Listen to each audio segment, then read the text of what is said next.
Hello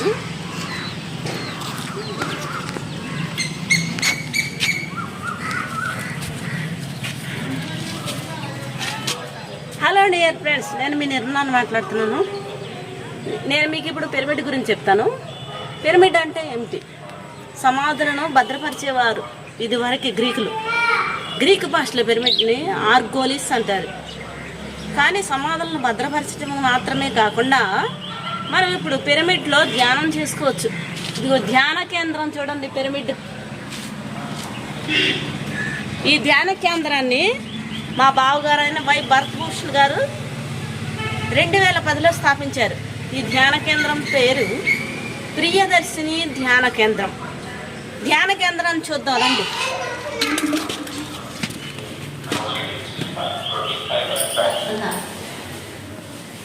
pyramid యొక్క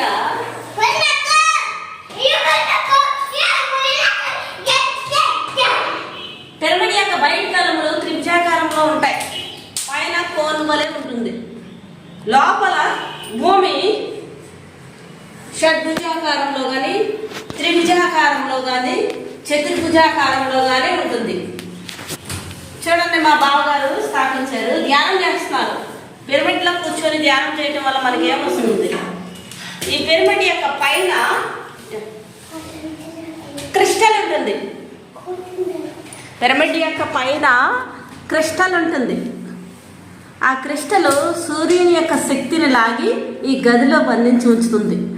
కాబట్టి ఈ గదిలో కూర్చుని ధ్యానం చేయటం వల్ల ఆ శక్తి మనకు వస్తుంది. అనారోగ్యవంతులైన ఇందులో కూర్చొని ధ్యానం చేసినట్లయితే ఆరోగ్యం వస్తుంది. చూడండి,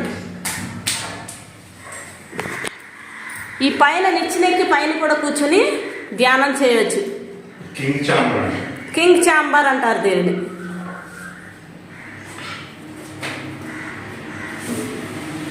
ధ్యానం అంటే ఏమిటి అసలు? శ్వాస మీద ధ్యాస. మనం కింద ఏదైనా మ్యాట్ వేసుకొని దాని మీద కూర్చొనైనా ధ్యానం చేసుకోవచ్చు.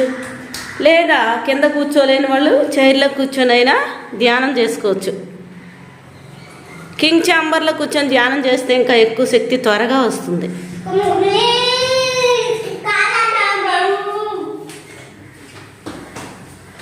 ప్రతిరోజు కూడా ఈ పిరమిడ్లో కూర్చొని పావుగంట ధ్యానం చేసుకుంటే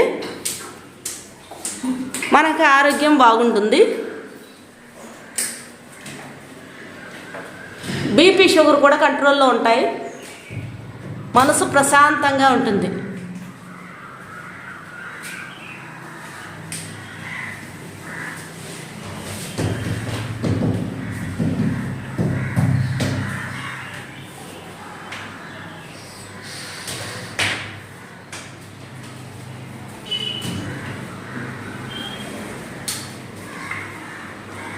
పెళ్ళి అవ్వకముందు నేను ఈ ధ్యాన కేంద్రంలో కూర్చొని పావుగంట సేపు ధ్యానం చేసుకునేదాన్ని.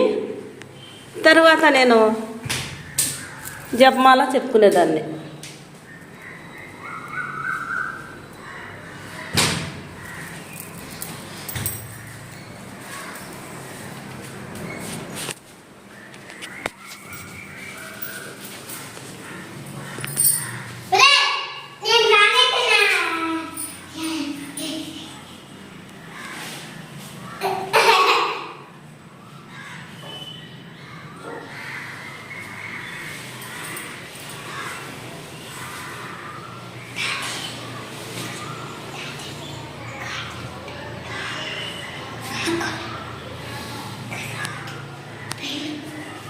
పిరమిడ్ గురించి కానీ యోగా గురించి కానీ మీకు ఏమైనా డౌట్స్ ఉన్నట్లయితే ముందుగా మీరు సబ్స్క్రైబ్ చేసుకుని తర్వాత కామెంట్ సెక్షన్లో కామెంట్ చేయండి. ఈ వీడియో మీకు నచ్చినట్లయితే లైక్ చేయండి, షేర్ చేయండి, సబ్స్క్రైబ్ చేయండి. Bye friends.